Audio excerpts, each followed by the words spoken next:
Amados irmãos, nós vamos ouvir nesse instante a pregação da palavra do Senhor, que nessa noite vai fazer uma exposição a respeito do Dia do Senhor de número 15, do Catecismo de Heidelberg. Então, inicialmente faremos algumas leituras, a primeira delas em Isaías, capítulo de número 53.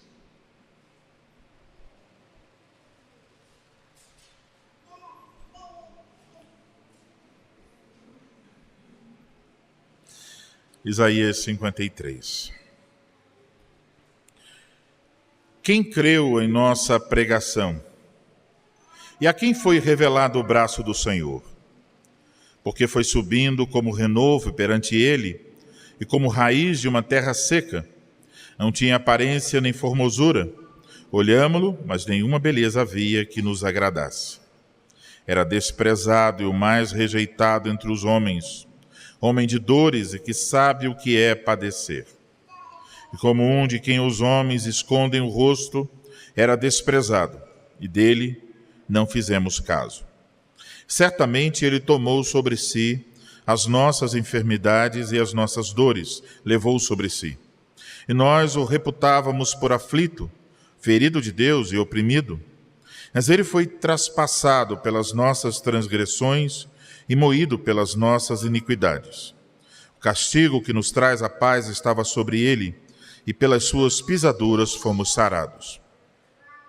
Todos nós andávamos desgarrados, como ovelhas, cada um se desviava pelo caminho, mas o Senhor fez cair sobre ele a iniquidade de nós todos. Ele foi oprimido e humilhado, mas não abriu a boca. Como cordeiro foi levado ao matadouro, e como ovelha muda perante os seus tosquiadores, ele não abriu a boca. Por juízo opressor foi arrebatado, e de sua linhagem quem dela cogitou? Porquanto foi cortado da terra dos viventes, por causa da transgressão do meu povo foi ele ferido. Designaram-lhe a sepultura com os perversos, mas com o rico esteve na sua morte. Posto que nunca fez injustiça, nem dolo algum se achou em sua boca. Todavia, ao Senhor agradou moê-lo, fazendo-o enfermar, quando der ele a sua alma como oferta pelo pecado. Verá a sua posteridade e prolongará os seus dias, e a vontade do Senhor prosperará nas suas mãos. Ele verá o fruto do penoso trabalho de sua alma e ficará satisfeito. O meu servo, o justo, com o seu conhecimento justificará muitos, porque as iniquidades deles levará sobre si. Por isso, eu lhe darei muitos como a sua parte, e com os poderosos repartirá ele o despojo. Porquanto derramou a sua alma na morte, foi contado com os transgressores, contudo, levou sobre si o pecado de muitos, e pelos transgressores intercedeu. Agora, vamos à primeira carta do apóstolo Pedro, capítulo de número 2.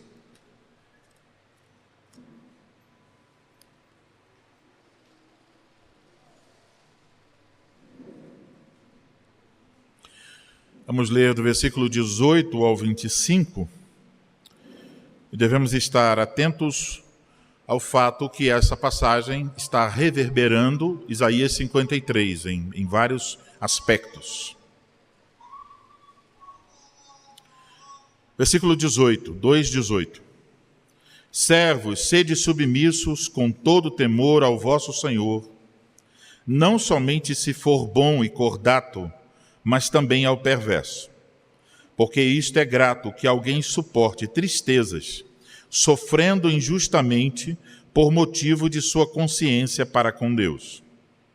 Pois que glória há, se pecando e sendo esbofeteados por isso, o suportais com paciência. Se, entretanto, quando praticais o bem, sois igualmente afligidos e o suportais com paciência, e isto é grato a Deus. Porquanto para isto mesmo fostes chamados, pois que também Cristo sofreu em vosso lugar, deixando-vos exemplo para seguirdes os seus passos. o qual não cometeu pecado, nem dolo algum se achou em sua boca. Pois ele, quando ultrajado, não revidava com ultraje. Quando maltratado, não fazia ameaças, mas entregava-se àquele que julga retamente.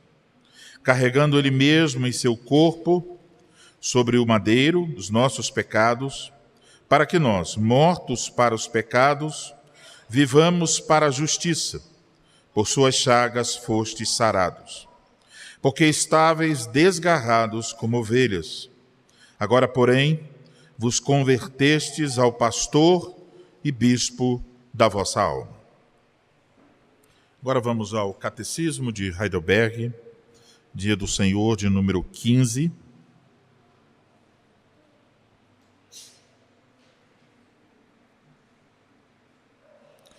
Essa parte do Catecismo trata sobre aquilo que confessamos no Credo Apostólico.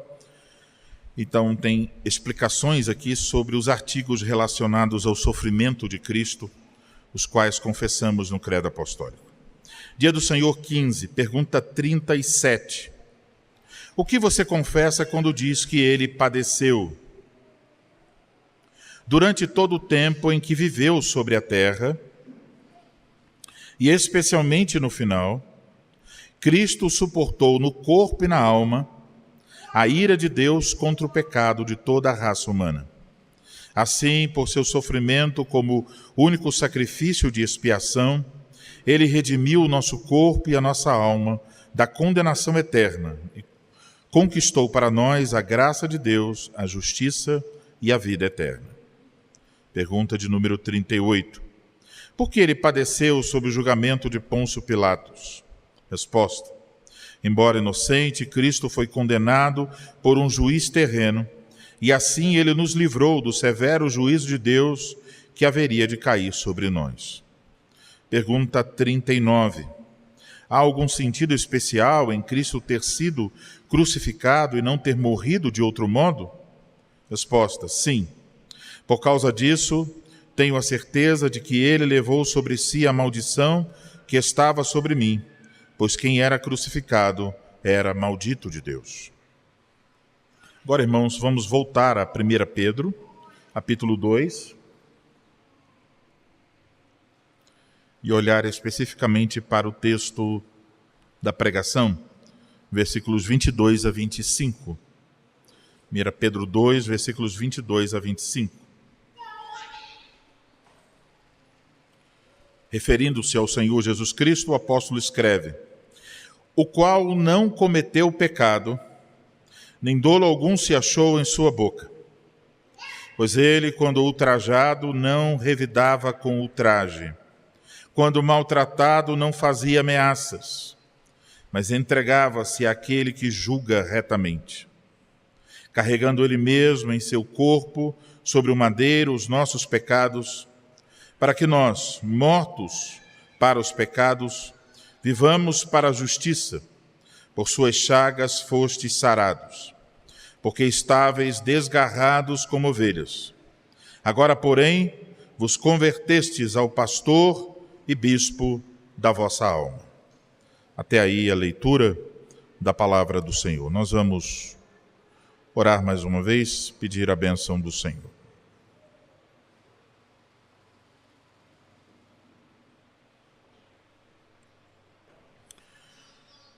Ó Senhor, nosso Deus, nosso Pai, mais uma vez, Senhor, estamos prestes a ouvir a exposição da Tua Palavra e queremos suplicar a Tua bênção para esse momento. Que o Senhor ajude aquele que falará para que o faça com integridade, com firmeza, com clareza, e que nisso tudo o objetivo seja glorificar o Teu santo nome.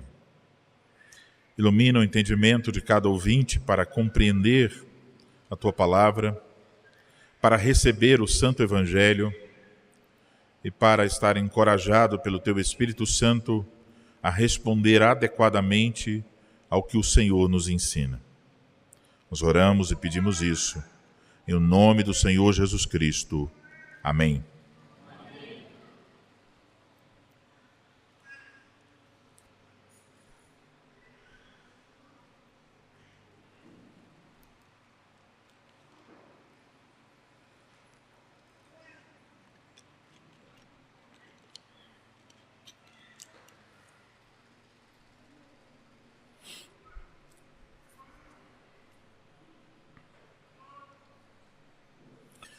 Amados irmãos em nosso Senhor Jesus Cristo, quando nós confessamos que Jesus Cristo, nosso Senhor, o Filho unigênito de Deus, que assumiu a natureza humana da carne e do sangue da Virgem Maria, como diz o credo, padeceu sob o poder de Pôncio Pilatos, foi crucificado, morto e sepultado, desceu ao inferno.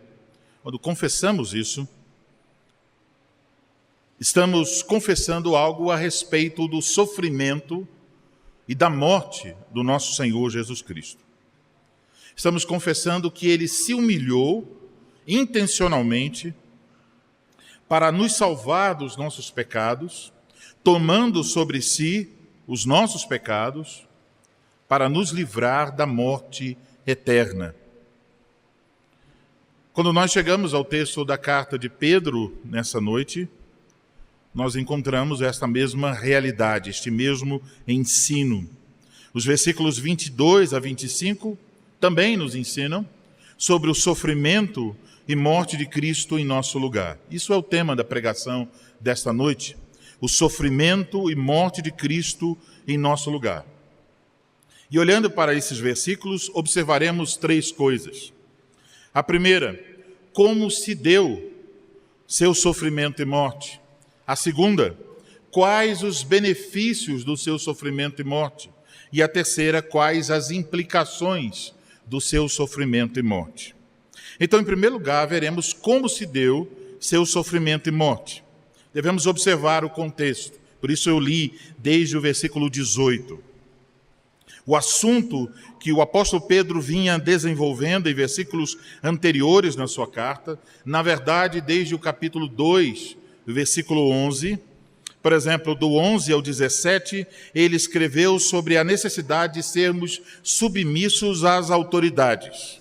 E agora, do 18 ao 20, ele escreveu sobre a submissão dos escravos aos seus senhores. E ele até chega a dizer, eles deveriam se submeter, mesmo se os senhores fossem homens perversos, severos, maus. Em seguida, o apóstolo então explica. Ele diz, olha, se alguém está sofrendo por ter pecado, e a pessoa suporta com paciência este sofrimento, ele diz, bom, isso não é nada demais. É isso mesmo. Se você pecou e tem que lidar com os sofrimentos decorrentes, as consequências do seu pecado, faça isso com paciência, com humildade, suporte. Mas ele também diz que isso é esperado, mesmo que você faça o bem, e então você recebe a aflição por estar fazendo o bem, ele diz, ainda assim, você deve suportar isso, essa aflição, essa injustiça, com paciência. E isto, diz ele, será louvável diante de Deus. O apóstolo diz que Deus até chamou os cristãos para uma posição na qual temos que suportar o sofrimento. Veja o versículo 21. Porquanto para isto mesmos fostes chamados. O contexto é, vocês já foram chamados para suportar sofrimento com paciência. E então, com base no exemplo de Cristo, o apóstolo Pedro nos encoraja a suportar os sofrimentos com paciência, mesmo quando estamos sendo injustiçados. Ao mencionar, então, esse exemplo de Cristo, o apóstolo utiliza nas suas palavras, diversas vezes, termos oriundos do texto de Isaías 53. E sabemos, a passagem de Isaías 53 é uma passagem, uma profecia messiânica. Por exemplo, no versículo de número 22, quando ele diz, o qual não cometeu pecado, nem dolo algum se achou em sua boca. Isso está em Isaías 53, versículo 9. Então, o apóstolo nos lembra que o nosso Senhor não cometeu pecado, que não houve nenhuma palavra que saiu de sua boca que fosse uma palavra enganosa. A ausência, então, total de pecado em Jesus, nesse contexto do sofrimento, ressalta a injustiça do seu sofrimento. A ideia aqui de Pedro é dizer, bom, veja, como Isaías disse, e nós conhecemos, ele não pecou, não disse nenhuma palavra injusta, ele não merecia sofrer, mas ele sofreu. E com isso, o apóstolo deixa claro que nenhum cristão pode ou deve reclamar de seu sofrimento. Porque Cristo nos deixou um exemplo. Este exemplo pode ser comparado ao pontilhado numa cartilha de alfabetização. O traçado na cartilha ensina a criança como escrever o número ou a letra. Os pequenos pontos que devem ser ligados para alcançar o formato correto da letra. A ideia é que Cristo deixou esses pontos. Cristo nos deixou o exemplo. E nós temos esta linha para seguir o mesmo caminho. Isso é algo muito, mas muito diferente do que nós ouvimos hoje. Quando pregadores estão dizendo que nós não podemos aceitar de forma alguma o sofrimento. Quando o lema predileto de muitos cristãos é este: pare de sofrer. Contudo, não é isso que nós encontramos na palavra de Deus. Agora, quanto ao seguir o exemplo de Cristo, nós não seguimos seu exemplo no tipo de sofrimento, nem na intensidade do sofrimento. Nós o seguimos na maneira de reagir ao sofrimento injusto. Pedro lembra que mesmo sofrendo injustamente, Jesus suportou com paciência. Veja versículo 23. Pois ele, quando ultrajado, não revidava com ultraje. Quando maltratado, não fazia ameaças, mas entregava-se àquele que julga retamente. Então, tendo mencionado o exemplo de Cristo, o apóstolo procura fazer com que seus leitores, então, estejam, ao pensar sobre o sofrimento, estejam com seus olhos no sofrimento e na morte de Cristo. Mas, ao mesmo tempo, o apóstolo deixa claro que o sofrimento de Cristo não é meramente um exemplo para nós. Ele deixa claro aqui que Jesus, ao sofrer e morrer na cruz, ele realizou a nossa redenção. Ele nos libertou do pecado, ele nos livrou da maldição. O versículo 23 nos fala sobre o sofrimento de Cristo. E Pedro pôde falar sobre esse sofrimento como alguém que foi uma testemunha ocular. Ele viu Jesus sofrer injustamente sob as ordens do governador Pôncio Pilatos. Ele viu e ouviu como as pessoas que estavam ali ultrajaram, maltrataram, castigaram e humilharam o Senhor Jesus Cristo.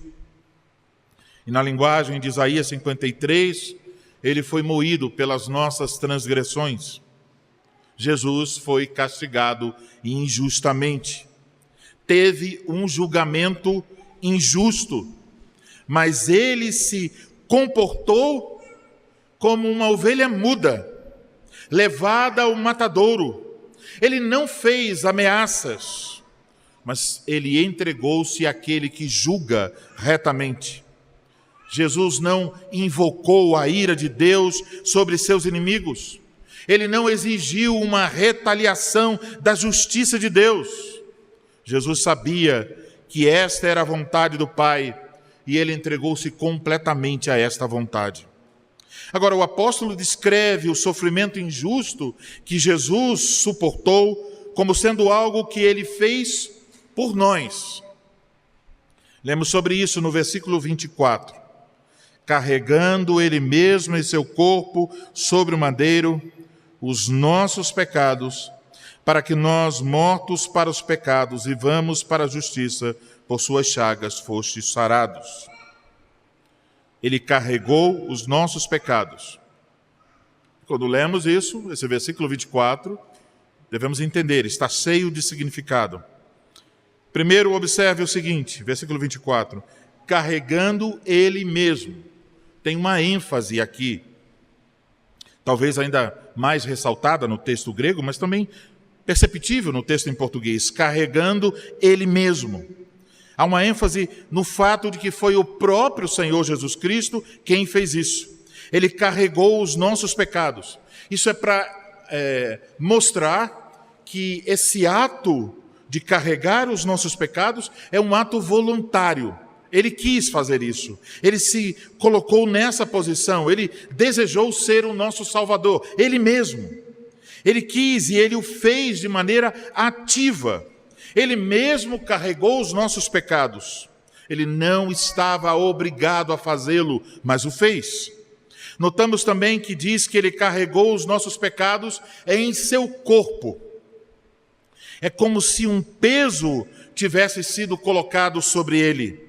Além disso, ele sentiu em seu corpo e alma o sofrimento que nós deveríamos sentir por nossos pecados. O sofrimento eterno que nós deveríamos sentir. Ele assumiu nossos pecados como se fossem dele mesmo. Em seu sofrimento e morte, ele tornou-se o nosso substituto, alguém que assume a culpa do outro. E percebemos no texto que Jesus carregou os nossos pecados em seu corpo sobre o madeiro, diz o apóstolo Pedro. Isto é, sobre a cruz. Ao ser colocado sobre o madeiro em nosso lugar, ele se fez maldição em nosso lugar, pois como diz a lei, maldito seria aquele que fosse pendurado no madeiro, Gálatas 3,13. Assim, Jesus tomou a maldição que deveria recair sobre a nossa vida. Amados irmãos, nosso Senhor Jesus sofreu em seu corpo e em sua alma. Ele sofreu injustamente para que nós pudéssemos ser justos diante de Deus. O justo morreu pelos injustos. Não havia nele pecado algum, mas ele morreu por pecadores. Ele morreu pelas mãos de pecadores. E esta é a mensagem do Evangelho, que deve estar diante de nós todos os dias de nossas vidas. Cristo sofreu e morreu por mim. Cristo sofreu e morreu por mim. Por isso, temos de viver à sombra do madeiro. Agora que ouvimos sobre como se deu o seu sofrimento, devemos pensar em nosso segundo ponto, os benefícios de seu sofrimento em morte. Em primeiro lugar, sabemos que nossos pecados foram carregados por Jesus. A linguagem de Pedro sobre isso é reflexo de Isaías 53, versículo 4, versículo 11, versículo 12. O apóstolo mostra que Jesus, então, é o cumprimento da profecia de Isaías 53. Ele carregou os nossos pecados e, por isso, nós ficamos livres dos nossos pecados. Passamos a ter uma nova vida. Jesus nos livrou do poder, do domínio e da condenação do pecado. Nós não somos mais escravos do pecado. Não estamos mais debaixo de condenação. Não estamos mais endividados com Deus. Não estamos mais debaixo de maldição. Em Cristo, Deus nos perdoou completamente. Nenhuma condenação há para os que estão em Cristo Jesus. Fomos lavados, purificados, justificados pelo sangue de Cristo. É como se nós estivéssemos feridos mortalmente pelo pecado, mas Jesus sofreu a morte que nos curou. É isso que lemos no final do versículo 24. Por suas chagas fostes sarados. Chagas, aqui em nosso texto em português, no original está chaga, no singular. para indicar o sofrimento de Cristo como um todo. É uma palavra que indica um sofrimento causado por açoite. Então a ideia não é para falar do sofrimento causado pelos homens, pelos diversos açoites, as diversas chagas dos homens. É para falar do sofrimento causado pela chaga infligida pela justiça de Deus. Uma chaga, um sofrimento como algo único, uma chaga única, a ação da ira e da justiça de Deus contra o seu próprio Filho, o nosso substituto. Então, a chaga indica o sofrimento de Cristo como um todo. E ao mesmo tempo, temos a palavra que agora se refere a nós, dizendo que fomos curados, e nesse contexto significa que recebemos o perdão de todos os nossos pecados. Pelo sofrimento de Cristo, o nosso maior problema foi resolvido. Além disso, nós que antes estávamos desgarrados, perdidos, sem direção, incapazes de ir a Deus pelas nossas próprias forças, agora diz a Escritura, somos ovelhas do seu pastoreio. Isaías disse isso, era como ovelhas desgarradas. E agora Pedro completa e diz, não somos mais. Jesus Cristo é o nosso supremo pastor e bispo. Quer dizer, quando diz que Cristo é bispo, quer dizer que ele é o supervisor de nossa alma. Então vejam, queridos irmãos, a salvação e a bênção que temos em Cristo não é algo só do passado, do dia em que recebemos o perdão dos pecados. É algo do presente. Agora mesmo temos esse pastor perfeito, esse bispo, esse supervisor perfeito. E como pastor, Jesus está cuidando de nós. Ele nos alimenta para a vida eterna. Ele nos guarda, ele nos orienta, ele cuida de nossas feridas. Como bispo, Jesus está nos supervisionando. Ele conhece cada uma de suas ovelhas. Ele vê o estado em que nos encontramos. Ele sabe de nossas lutas, de nossas fraquezas, de nossas dúvidas, de nossos problemas e tristezas. Amados irmãos, quantas bênçãos temos em Cristo Jesus.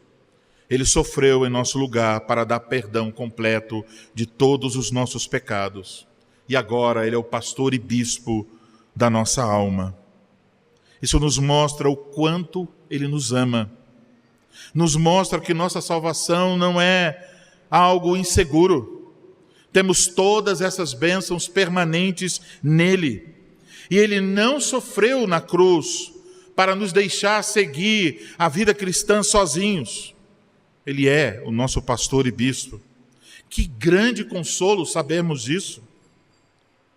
Sabemos que o nosso Salvador continua cuidando de nós. Continua zelando pela nossa alma. Toda a nossa vida está sob sua supervisão. Eis os benefícios do seu sofrimento e morte a nosso favor. Agora vamos olhar para o nosso último ponto, as implicações de seu sofrimento e morte. Como então devemos responder a esta grande obra de Jesus a nosso favor? O texto diz que uma vez que Jesus carregou os nossos pecados na cruz, quando ele morreu por nós, nós nos tornamos mortos para o pecado. Veja o versículo 24. Para que nós, mortos para os pecados, vivamos para a justiça. Por suas chagas fostes sarados. O termo usado aqui para falar de morte implica em uma partida, indicando que um relacionamento foi interrompido. Então, a implicação do sofrimento da morte de Jesus em nosso lugar é que nós nos tornamos mortos para o pecado. E agora temos de viver dessa maneira. Obviamente, isso não significa que nós não pecamos mais. Infelizmente, ainda pecamos. Sabemos que enquanto estivermos neste mundo, estamos sujeitos a pecar. Mas mortos para o pecado significa que não estamos mais sujeitos ao poder do pecado. Não somos mais escravos. Podemos resistir ao pecado. Podemos fugir do pecado. Podemos lutar contra o pecado em nossa vida. E pela graça de Deus, podemos vencer o pecado. Falando de uma maneira positiva, uma vez que Cristo realizou tão grande obra em nosso favor, como diz o apóstolo aqui no versículo 24, vivamos para a justiça. Isso significa que podemos fazer aquilo que é justo aos olhos de Deus. Podemos obedecer aos mandamentos de Deus. Podemos andar pelo caminho reto das boas obras que Ele preparou para nós. Então, uma vez que Cristo sofreu e morreu por nós, para nos libertar do pecado, a consequência, a implicação, é que devemos viver uma vida de arrependimento contínuo, reconhecendo o pecado em nossa vida, nos entristecendo por causa dele, abandonando, substituindo o pecado por obras justas conforme a lei de Deus. Isso tem de acontecer todos os dias. Esse é o caminho de gratidão, uma vez que Cristo sofreu e morreu em nosso lugar. Uma implicação, então, irmãos, de confessarmos: padeceu sob o poder de Pôncio Pilatos, foi crucificado, morto e sepultado, desceu ao inferno, é que nós temos esse chamado: viver de maneira coerente com a obra de Cristo a nosso favor, ou seja, vivermos uma vida de arrependimento, morrendo para o pecado, vivendo para a justiça. Amados irmãos, uma vez que Jesus Cristo, que é o cumprimento da profecia de Isaías 53, morreu, sofreu e morreu, carregando os nossos pecados, para nos perdoar de todos eles, vivamos então, irmãos, com gratidão, nos afastando do pecado e abraçando a justiça de Deus. Amém.